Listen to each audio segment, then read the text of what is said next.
Welcome to The Long Game. I'm Ross Kagan, Regis Professor of Precision Medicine at the University of Glasgow. And hi, I'm Sandy Weir, Tech Innovation Leader and Strategic Program Manager, joining you from Edinburgh. On The Long Game, we explore the collision of cells, code, and capital in the Scottish life sciences sector. As part of our ongoing AI series, we've been discussing the pragmatic sides of AI, how algorithms are speeding up hospital admin and reading medical scans. But today, Ross, we're going to step out of the hospital administration office and we're driving straight into the realms of science fiction. I feel like we're actually stepping into an episode of The Outer Limits this week. Cue the music. My friend. 100%. I will cue some music on that. And I remember the episodes always used to start with the following words. For the next half hour, we will control all that you see and hear. Now, we're not going to do that, you obviously. Remember that. Wow. Now I'm a little worried about doing more podcasts with you. Have you been extracting my brain? Which I have to say is a presage to what we'll be talking about today. But that's right, because today we'll be looking at the absolute bleeding edge of artificial intelligence in 2026. Yeah, this, Sandy, should be both fun and maybe not so fun, especially now that I know your abilities, or I'm learning them. So let's talk about some recent breakthroughs that basically break the concept of the human mind as a private sanctuary. We're going to look at how AI is being used to read our minds and even interact with our dreams. Yeah, but we're not here to marvel at the technology. We're also going to confront the dark side of the algorithm. So we'll be discussing the sort of massive growing controversy around AI in healthcare, specifically how biased data is actively endangering women and minority groups, and why an algorithm can never replace the human touch in a crisis. So I get to say it this week, Ross. Put down your sausage roll and let's get into it. So we're going to start with a... Thanks. Useful reminder. Not had lunch yet. So we're going to start with the sci-fi stuff, right? We're when we think of medical AI, we think of predictive diagnostics. But you've been telling me something really interesting. You've been telling me about some new science that sounds like it actually belongs in a cyberpunk movie. So think about Blade Runner, think The Matrix, The Ghost in the Shell. Take it away, Ross. Wow. You're naming all my favorites. And I have to say that we were going to stop our AI at 2, but as we were digging into it, for myself, as I was digging into it, I was like, oh, we have to talk about this. We have to talk about this. This one's a little scary. So today we're going to focus on basically biohacking the brain, if you will. So yes, so you could say that what we're going to talk about today belongs in a cyberpunk movie. Look, Sandy, for centuries, the human mind has been the ultimate black box. It's always been our sanctuary. But we're going to talk today about how companies are learning to pick the lock on our minds. We're going to talk about how AI systems can decode our brain activity and turn our internal thoughts into visual images in real time. Wait, the computer is actually going to be able to see what we're thinking. Oh, yeah. Let's start with everybody's favorite company, Meta. They've been developing magnetoencephalography, or MEG, as a non-invasive way to read brain activity fast. So thousands of measurements every second, that's the key. And they've paired it with an AI system, of course, that then reconstructs what you're seeing as your visual systems play out in your brain. In other words, they're taking what is here and they're putting it out onto a screen. And my favorite comment by Meta about this technology, it's, quote, easy to use. Yeah, it's awesome. And I guess it's both reassuring and at the same time, mildly terrifying. Yeah, now we cue that same music again, right? So Dream Connect goes further. It just, the further I went down this rabbit hole. So Dream Connect uses fMRI, which you know much more about than, for example, I do. Uses diffusion models to visualize what someone is imagining, what they're dreaming even. And here's the kicker. So not only can they do that the way Meg can, but then they can alter that image in real time. So let me give an example. So let's say you're imagining a horse. But maybe because you're Scottish, you want to think about unicorns. Okay. So what the system does is it actually reads the signals in your brain. If it actually can reconstruct a horse, I've seen this on these screens. It is crazy. And then as it's sending it through, it figures the least steps to putting a horn on that horse. And then you're watching this as it's coming out. And that is directly influencing the next thoughts in your head. And you go from horse to unicorn. Okay. So this is a big step towards linking dreams, your thoughts, and interactive visualization to change what is actually in your mind. So, Sandy, we recently discussed Mallard, who developed MRI. What do you think? I wonder if he would be excited or terrified or what? Yeah, I think probably a mixture of both. For those that are listening and thinking, and we've definitely pitched this as kind of science fiction. Hmm. What you're describing are very, very bold steps in science, but of course, clinical electroencephalography, or EEG, has been around for years. So if you're not familiar with EEG, it's a non-invasive diagnostic that records the brain's spontaneous electrical activity using these small electrodes that are placed on the scalp. You've probably seen pictures or images of people sitting in a lab with one of these skull caps on with the various probes that are placed on it. And it's primarily used to diagnose epilepsy, sleep disorders, some forms of brain dysfunction by detecting abnormal wave patterns. But what you're describing, Ross, is really the confluence of that old EEG technology and what's coming through is cutting edge Yeah, AI. And yeah, yeah. it's absolutely amazing that we're able to use this to scan and read the brain. Yeah. I mean, it's both the ability to read the details of it because the classic EEGs weren't giving you horses on a screen, um, and speed. Yeah. So the ability to do quick feedback, and that's the two of them together, of course, that's key because to just say, oh, I knew you last week you were looking at a horse now that we've crunched the numbers, that's not helpful. But the speed, the ability to decode it quickly, and of course, the detailed information. Just a month or two ago, they upgraded Meg, and now the resolution is even higher. Like I said, you have to see some of these. It is wild to look at it. Yeah. Um, so, okay, let's get weirder. So, because, why not? So let's shift. I'm going to play the what's the name? The outer The limits. music for, Yeah. yeah, Outer Limits music. I'm going to play it through this whole podcast. Um, so let's shift from reading the brain to changing it. Okay. And this, of course, is where all of this is building up to. And we're not there quite yet, but we are getting pretty close. So researchers are building AI-driven brain implants that detect emotional states and actually adjust your neural activity in real time. Oh, goodness me. So what you're actually describing is the ability to alter emotional states, right? Yeah.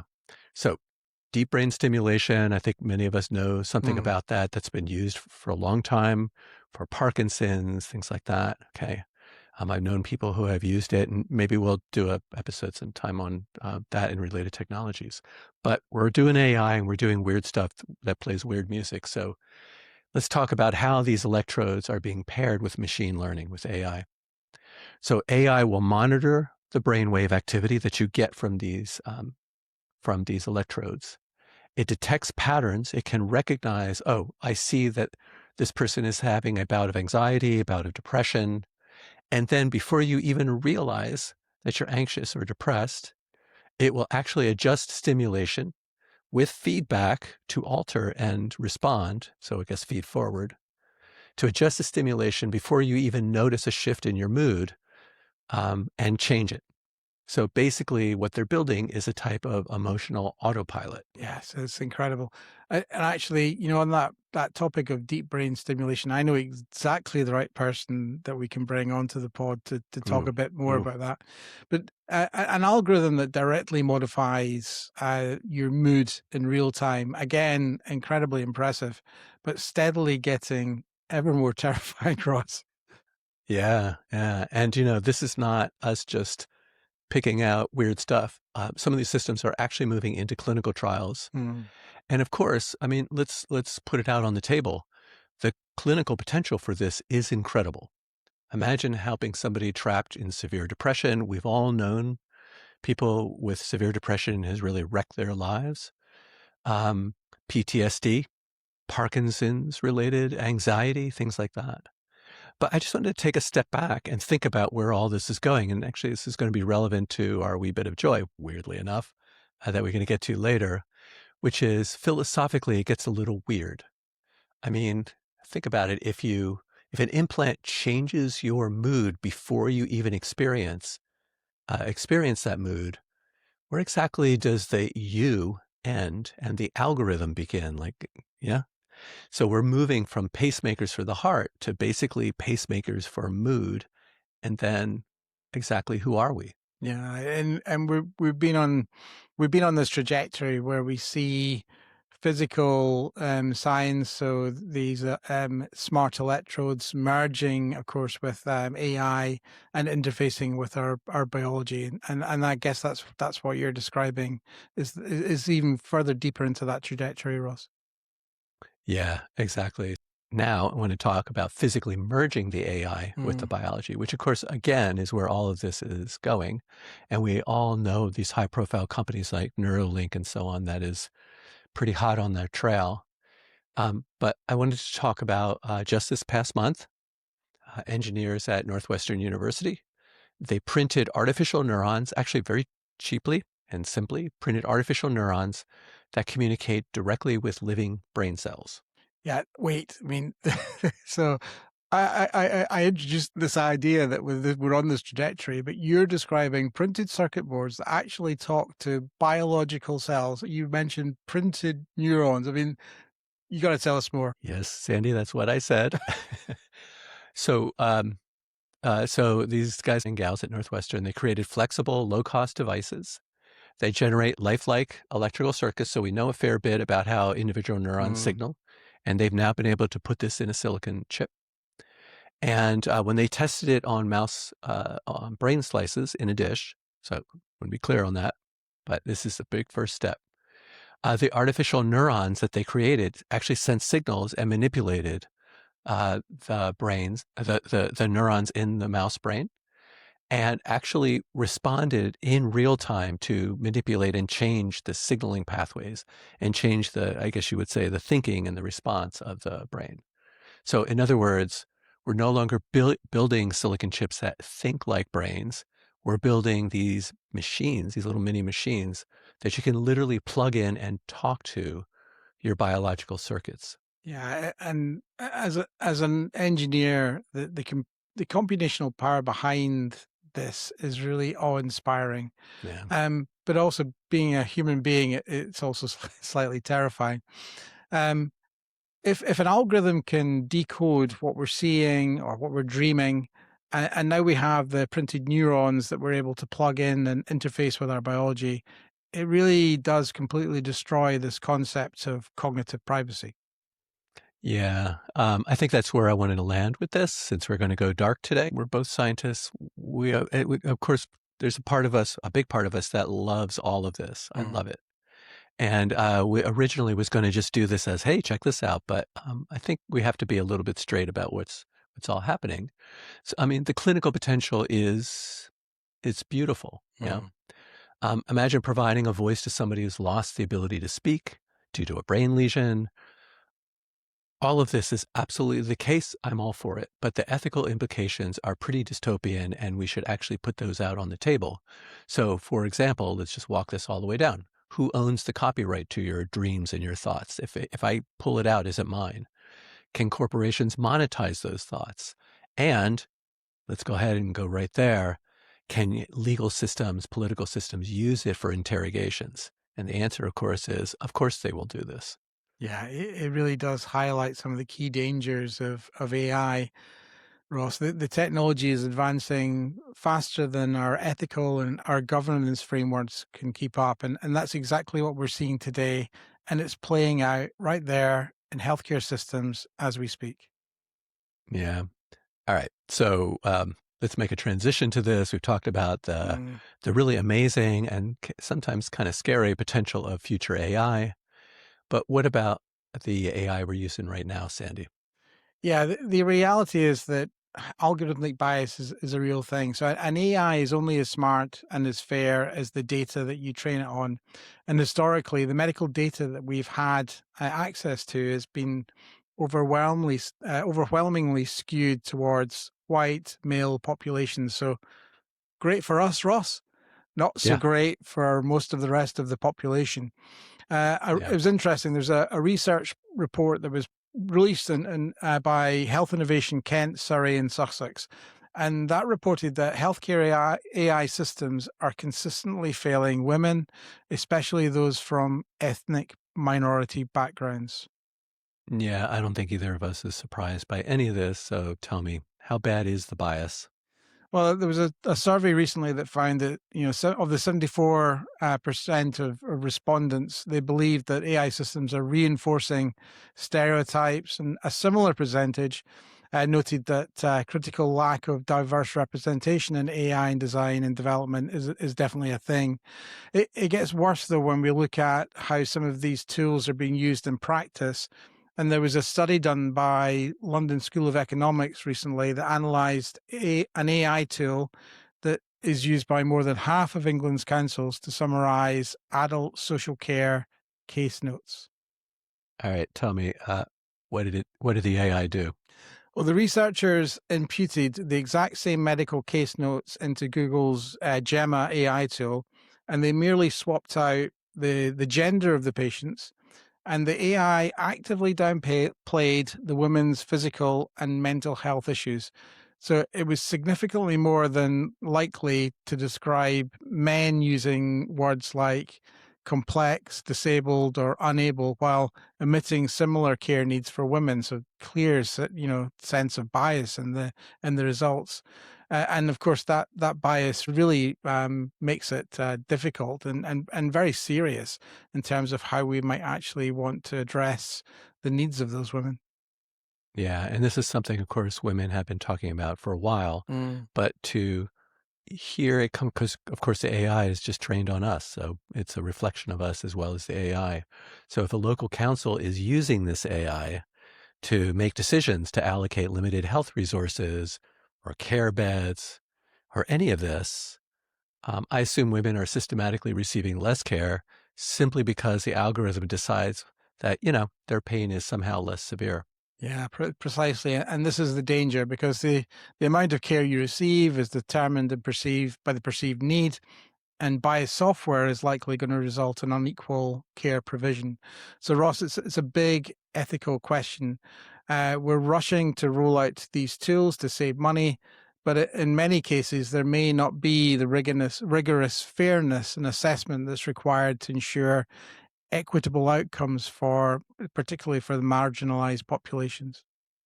So what do you think, Sandy? It feels like we're losing the human, as you were talking about, the human element in healthcare. Yeah, I think that's very true.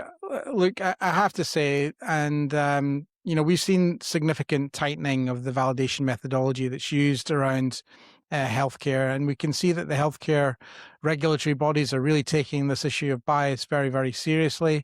They're looking very carefully at the data that's being used, and they're examining the claims of the medical devices that have been derived from the training of that on that data. So I'm not claiming that this is now a solved problem, but it's definitely a recognized problem. We're all very, very much more aware of the sources of bias in the data, and what appropriate and rigorous validation looks like. But Ross, you mentioned the human side, and that's perhaps the ultimate limits of an AI, right?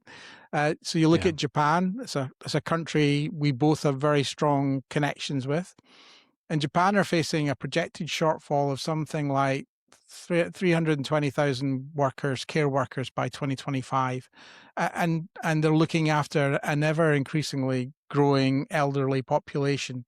And Japan's population health, pyramid, the population pyramid, it really demonstrates the scale of their problem in this regard. Go take a look if you're curious, and you'll you'll see the problem right there. Inverted kite. Yeah. But another country with a really significant and similar challenges is China. And China are basically betting that their economy can deal with this problem of an aging population by really embracing and applying AI. Tech companies pitch that they'll be able to solve this with AI, with robots, with chatbots. But I put it to you, Ross, that you can't use a chatbot or a robot to replace the invisible, dignified human labor that's required to care for a vulnerable person.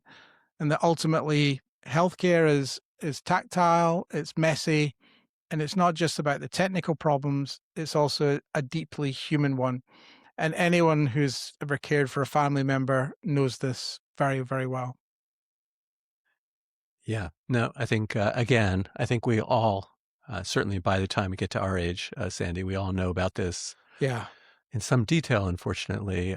Sometimes it feels like that we are the sort of the like messy problem that if we just get out of the way, AI would be free to run amok. But of course, the point of all of this is supposed to be improving our lives, and I think it can improve our lives. But as you say, we have to keep our eye on what's actually important. And I just want to note, as somebody who's American, watching now Trump over in China, and they're having big discussions about AI.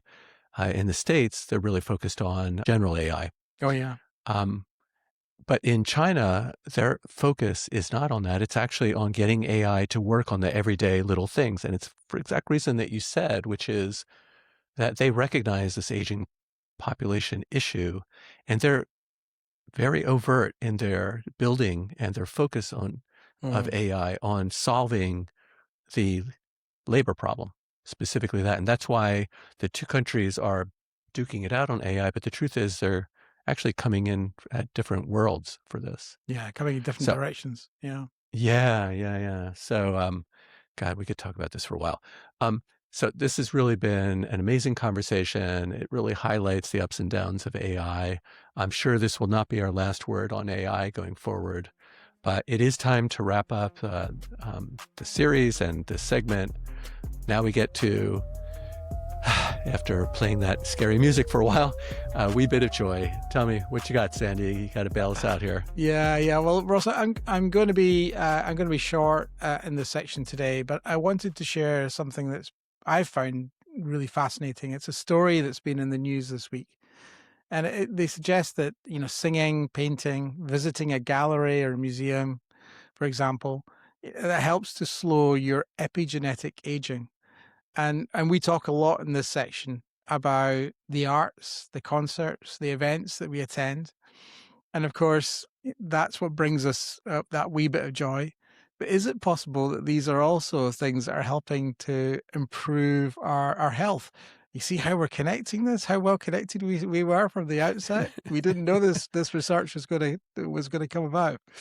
But according to a study, and this has been done by some folks at University College London, they're taking a really active interest in how art and culture can indeed do this. And the findings, as I understand it, they're the first to show that both participating in arts activities and attending events actually leads to people staying biologically younger. Extraordinary. So they argue that this provides evidence that the arts and cultural engagement should be recognized in the same way as health promoting behaviors like exercise. So I know what you're thinking, Ross. Should I go to the gym later, or should I maybe take a walk around Kelvin Hall Art Gallery? Will that eventually give you the same outcome? Of course, well, I'm sure you do as well, but I love this idea, and it feels like it's turned our wee bit of joy into our weekly exercise program as well. Ooh, I like this. But wait, This breakthrough. I might be making a controversial remark, but isn't this simply evidence that having fun is beneficial for your health? And I think that's something mankind has known for a long time. So tell me, my friend, what's been bringing you joy and keeping you healthy this week? you're gonna die on that hill. I just I'm kind of assumed dying that hill. Yeah. that's crazy. That's completely crazy. And I thought you were going to go for a third option, which was, of course, playing golf So um, I while thought I've discussing been books, majoring which on is what golf we've in the done. last few weeks. So I thought I'd leave the golf remarks off the table today. Yeah, for me, of course, but the longevity just means we can do more podcasts. So Exactly. it's a circular thing, right? The more we do, The so longer we people will live, get to listen to us for the decades. more we do, the longer we live. Yeah, the more we inflict this on people. So on that point, that's a lovely intro to my own. My wee bit of joy is this past week. Um, it actually happened at my home turf, University of Glasgow, which I will keep saying that over and over again to your annoyance. And a shout out to my buddy Andrew Tobin, who recently hosted this artist, actually from New York City. So we've never met before, but we did have overlapping circles when we were chatting.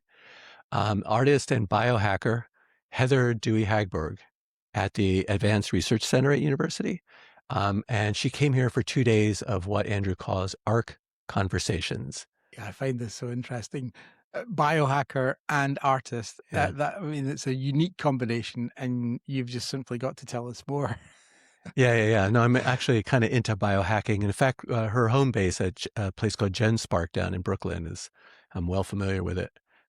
Topic for another day. We should 100% have a whole biohacking thing here. Get some of the locals. Anyway, so Heather does this really boundary pushing work at the intersection of art and science and ethics. And I mean, at a very high level, she is a kick-ass DNA geneticist, actually, for example, and was originally trained in machine learning and things like that. So, but she's a very famous artist. On the first day, so she was here for 2 days, she hosted a film screening of her piece, a little video called Hybrid and Interspecies Opera. It blends documentary, personal narrative, and opera to explore xenotransplantation. So what am I talking about? The changing of pigs, manipulating them genetically so they can be parts for us. Okay. So, that's a whole conversation on its own. I'm going to keep this a little light. So she really dug into the history, the technologies, and I just wanted to say the ethical implications of these gene editing techniques. And she talked about, including a live Q&A, she basically asked, all right, you take transgenic pigs, you change them so that their heart, or liver, and so on looks more like us. So is that a new species? Like, is it a pig or is it a human? And if it is a new species that is neither, what exactly is our obligations to this new species? Yeah. I hadn't even considered this before, and I'm sure many of the people that came along hadn't considered this before. But she makes a fantastic point. It's a really sort of heavy, it's a really deep point. It is very relevant to our world, and certainly things that we've even talked about on this pod already, Ross. But yeah, I mean, she makes an excellent point. I mean, Yeah, and I tend to think that, yeah, new species, we're creating a new species. I think so. I mean, everything is definition, but her deeper point is not at what point is it become a new species, but what is our obligations? Mm. So clearly, it is something new, right? And what exactly is our obligations for this? And we can go on and on about this discussion. We eat pigs, all this sort of thing. So it's complicated. But the second day, she did what she's actually most famous for, and I very much remember this. It was about 15 years ago when this hit the media. She had a piece called Stranger Visions, subtitled, What Can You Learn About a Stranger from a Strand of Hair? And what she did is she wandered around New York City. She collected genetic material from all over New York City, like a stray hair or chewing gum that people would leave in a public place. She then took them back to the lab, probably GenSpark, pulled the DNA out of it and used those sequence and read those sequence to create a physical portrait, sculpture basically, of these complete strangers, basically taking her best shot at what she thinks they must have looked like. Right. So I've got to ask the question. So she Yeah. makes sculptures of people's faces from the DNA they leave behind in a bus seat. Yeah. Well, So you say that like that's crazy, right? So I have to say, she doesn't claim to be able to like nail it exactly. In fact, sometimes she'll make multiple ones and say this is sort of the range. yeah. Um, but she's asking a pretty interesting question, right? Yeah, yeah, and Ross, I have to say you're kind of well placed at the moment, because looking at your very cropped hair these days, your DNA is Yeah. probably quite safe, right? She's not going to be able to get her hands on yours, but maybe mine's getting a little bit long. I've got two words for you, Sandy. AI hair cutter. We've already had this conversation. Oh dear. Just tell me when your birthday is. I'll get it for you. It'll be all Maybe go good. back to Andrew Bianchi. I'm not sure. That's right. You may regret this. I've already talked to Andrew about this. He says he does not know how to cut hair, but I think he's avoiding the topic. I think he probably does, because he's a surgeon. They all know how to cut hair. Yeah, you have to refer back to our previous pod. Yeah, this is a flashback. So Heather's work challenges how we understand privacy, technology, and basically what it means to be human in this genomic age, in which concepts of human, of course, are going to become more and more plastic, both on the physical side, which is what Heather really thinks about, and on the virtual side, which we've talked about. And we're beginning to manipulate that. And so what does it mean when you merge all these things? Exactly who are you? What are you? This sort of thing. So anyway, believe it or not, this is my wee bit of joy, because I love this stuff. So I had dinner last night with Heather. She's really, really lovely. And in part because we're both New Yorkers, we of course yacked and traded notes and so on. But I really loved our free-ranging conversation. She's very comfortable hanging out with scientists. She's actually hung out with a lot of very famous ones. She's kind of using precision medicine tools. I'm a precision medicine guy. But she's applying them to high art and to make people like me think about exactly what we're doing as we sort of run amok and start cutting stuff up and pasting it back together. And so it's really a brilliant merging of the interface between art and creative science. And Ross, What do you think, Sandy? it's also keeping you healthy too. And I can see the effects on your epigenetic aging as I sit here just now. I'm just methylating things right and left. It's just crazy. So it sounds like Heather sounds like a wonderful person, and she sounds like amazing.